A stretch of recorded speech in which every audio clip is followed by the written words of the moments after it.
প্রথম প্রশ্ন ছিল আমি কি উদ্ধার করেছি। উদ্ধার করেছি হলো 3150 পিস এবা, যার ওজন 315 গ্রাম। এরপর আছে 700 গ্রাম গাঁজা। এরপরে মাদক ক্রয় বিক্রয়কে বিক্রির নগদ টাকা ছিল 4,15,920 টাকা, এবং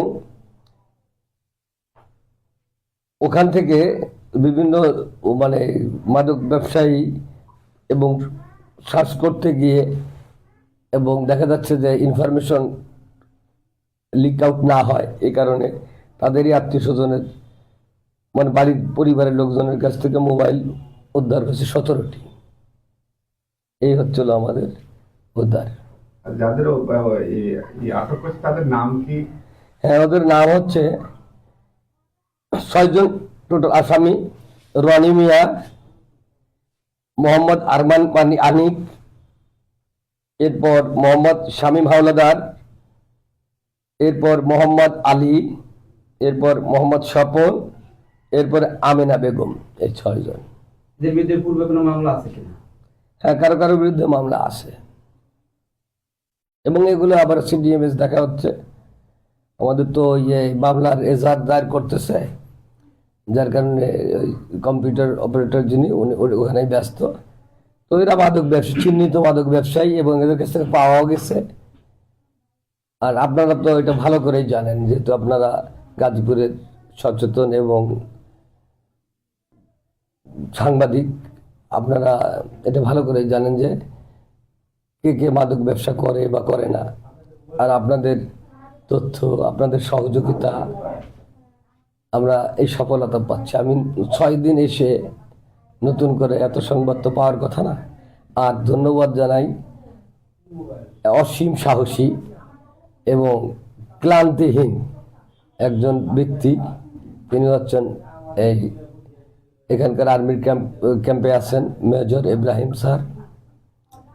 ওনার সাহসিকতা, ওনার দৃঢ়তা, একাগ্রতা এবং নিরলস পরিশ্রম, ওনার এটা আসলে ভাষায় প্রকাশ করা যায় না। অভিযানে যে যাবে তারাই বুঝতে পারবে যে উনি কতটা কত কিছু করেন। এরকম অভিযানকে কন্টিনিউ অব্যাহত থাকবে, এটা আমার প্রতিশ্রুতি। যখন আমি গাজীপুরে আসার আগে আমাকে তো অধিযাচন করে আনা হয়। আমাকে সাবেক অতিরিক্ত কমিশনার, ভারপ্রাপ্ত কমিশনার ছিলেন জনাব মোহাম্মদ জাহিদুল হাসান স্যার। উনি এখন বর্তমানে খুলনা মেট্রোপলিটনের কমিশনার।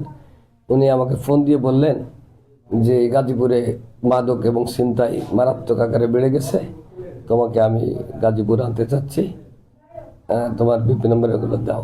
তো দিলাম। স্যার অধিবেশন করে আনার পরে স্যার যেরকম আশা করেছিলেন মোবাইলও আমি ওটা করেছি, এবং এখানেও সেটা করব। আমি তো সবটা দেখতে পারবো না, তবে কাশিমপুরে মাদক ছিনতাই, ডাকাতি, চুরি এগুলো নির্মূল করার জন্য আমি দিন রাত পরিশ্রম করব, আপ্রাণ চেষ্টা করব। আপনাদের সহযোগিতা আমি কামনা করছি, এই এলাকার জনগণের সহযোগিতা কামনা করছি। আমার পুলিশ সদস্যরা সবাই প্রস্তুত আছে।